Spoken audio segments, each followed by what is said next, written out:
umri kama hivi unakwenda na misimu kama hivi inapita.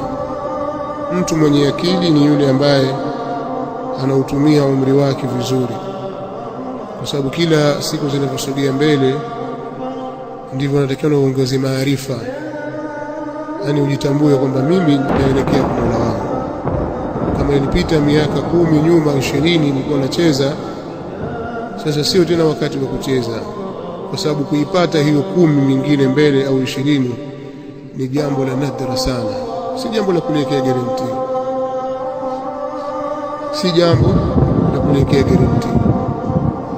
Baada ya miaka 10 wengi katika sisi hapa tuko watu wengine, sio kama hatuko tumesafiri, tuko hatuko katika hii dunia. Hii ndio hakika hasa. Sasa nini unakitanguliza kwa Mola wako? Unatakana uwe